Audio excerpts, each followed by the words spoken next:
So the idea came from sitting in the barber's chair and having a chat with my barber and just realising that moment of connection and what it felt like to be listened to be able to have a chat. And I thought, this is something that I could give to other people. You're listening to Conversations at Government House, featuring interviews by the Governor of Western Australia, the Honourable Kim-Beazley AC.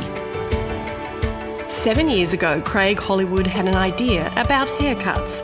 It was a simple idea, and one that this Scottish-born civil engineer and part-time radio host and DJ wasn't even sure would actually work.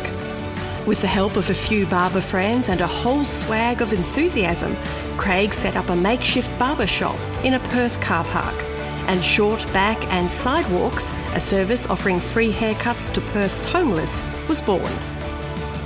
Well, it's my privilege to be here today in conversation with Craig Hollywood, who has recently made a huge impact on the public mind here in Western Australia and more broadly in Australia for his commitment to and his instigation of a really brilliant charitable organisation called Short, Back and Sidewalks. And what Short, Back and Sidewalks has done, I think for the last 7 years, is to provide to people living on the streets and other people experiencing challenges, haircuts. Haircuts, of course, are enormously significant in self-regard, how you see yourselves. And it has caused Craig to be WA Citizen of the Year on one occasion, and most recently, WA Hero of the Year, Local Hero of the Year, which is one of the categories in the Australian of the Year awards. So earlier this year, he was in Canberra at the presentations of the various Australian of the Year categories by the Prime Minister. So this commitment of his has taken him a long way. How'd you get into it? I mean, what interested you about all this? Because you're not a barber. No, I'm not, Governor. I'm working civil engineering for a company here called AECOM, and certainly not a person that can cut your hair. But I guess I know the power of a new haircut and the power of a conversation, and that's what we provide.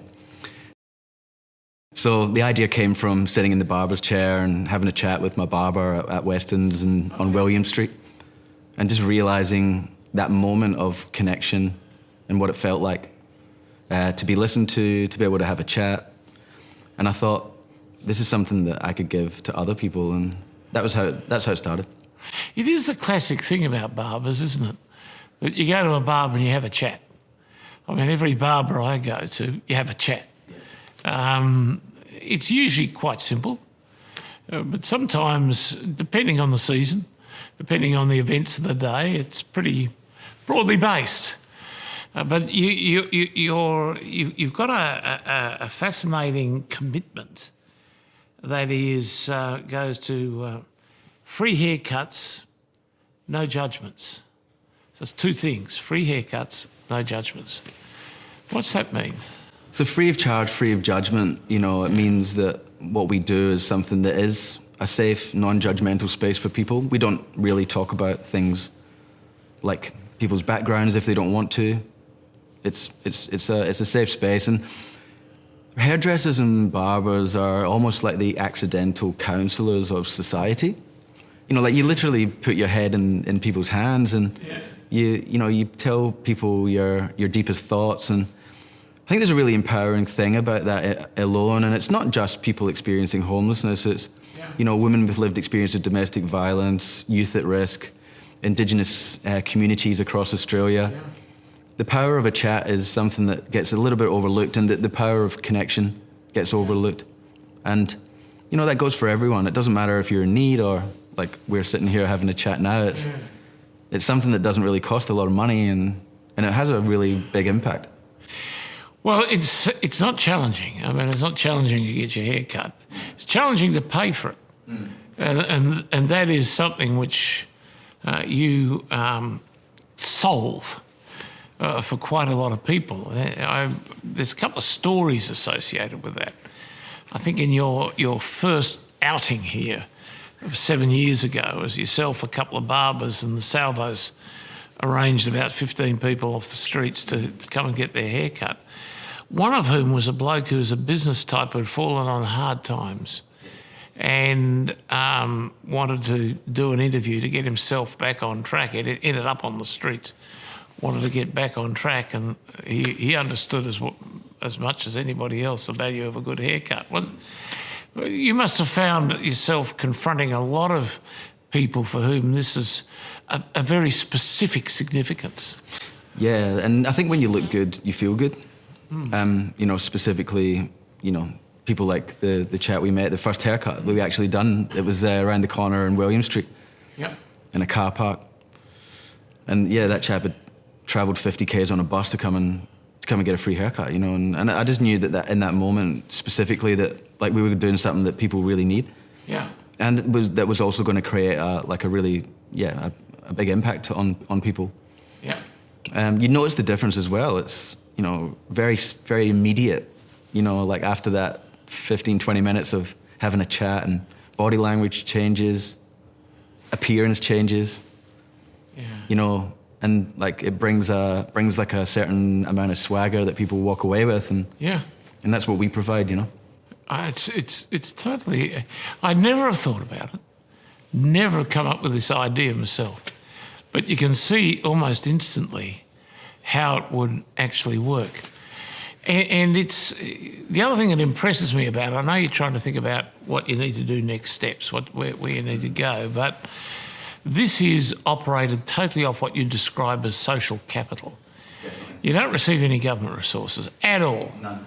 And you just get yourself into a position where you've recruited from across the country barbers and hairdressers and a couple of organisers who and board members who put themselves totally available for nothing at the service of the community.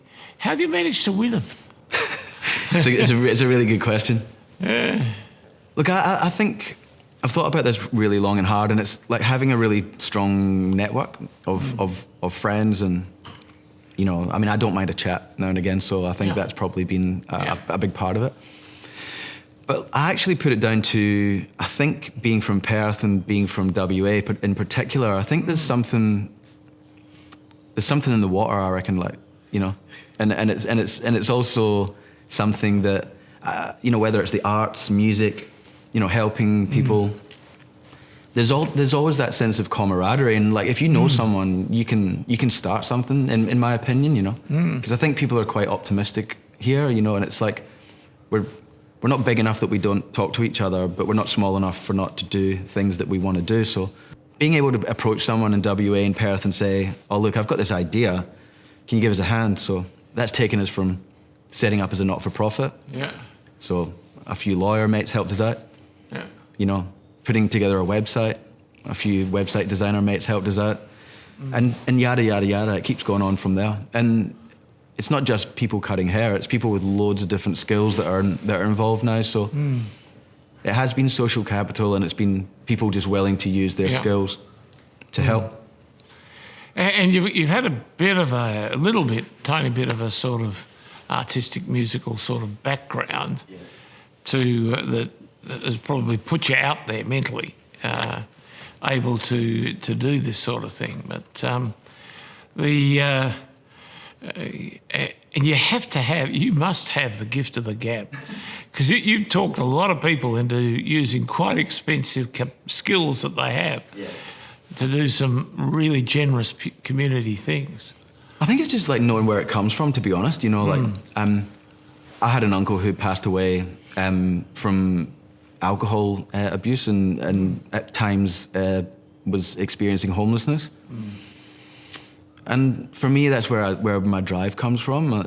And so everything that I do for this charity is in front and center of my mind. And I think that kind of comes across with what we want to do. It's not about me, but it's about what we can do to help. And every time I walk past someone who's street present or whatever. I think of my uncle. So that's pretty much where it comes from for me, and hopefully my drive to do that can inspire other people.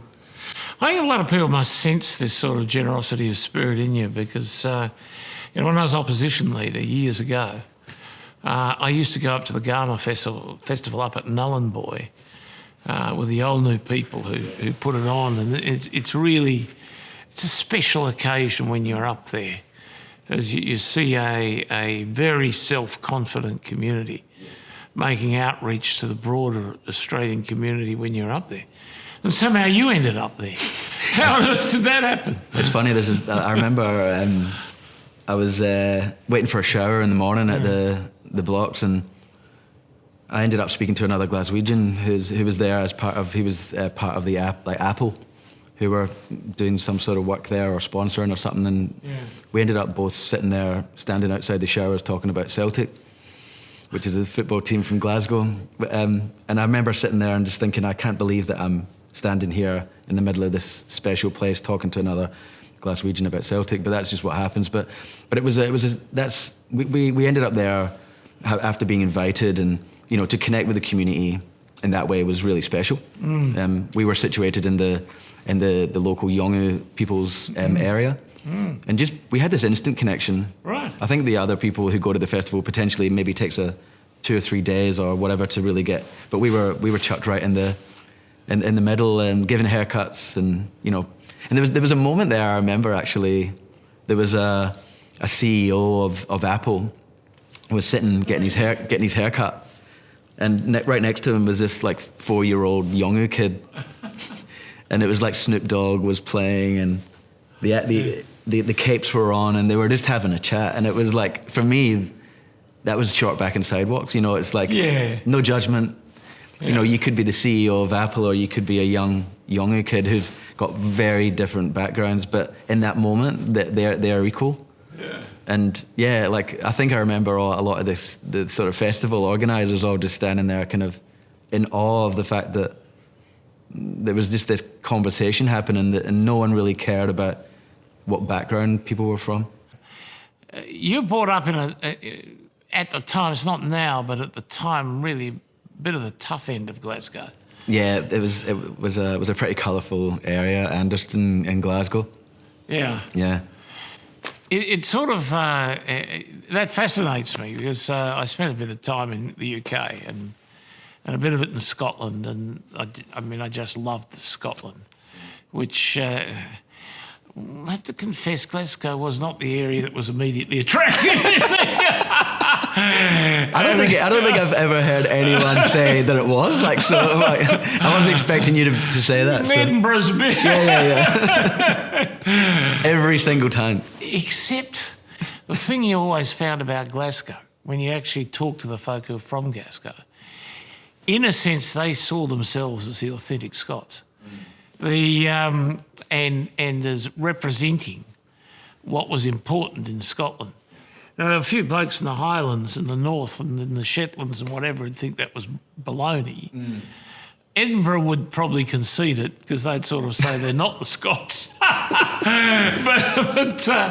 but Glasgow has an authenticity about it, and people who come from Glasgow have an authenticity about them. So do you feel you've still got part of you stuck back there? Yeah, I think so. Yeah. And it's a hard-working city, and but also a city that's went through a lot of turmoil and from various different reasons, but everyone's kind of stuck together, I guess. Yeah.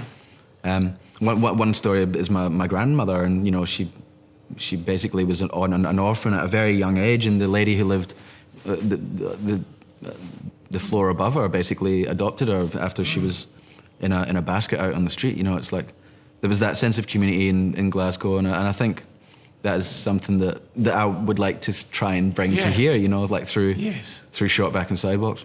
Yeah, I think you probably do. I think it's it's an idea of great simplicity and abiding magnificence. Well, it's interesting you say. Yeah, well, it's funny because I was speaking to one of the co-founders of Orange Sky Laundry earlier on in the week, Nick Marchese and Lucas, who I actually got to meet recently in Canberra, having been previous winners of one of the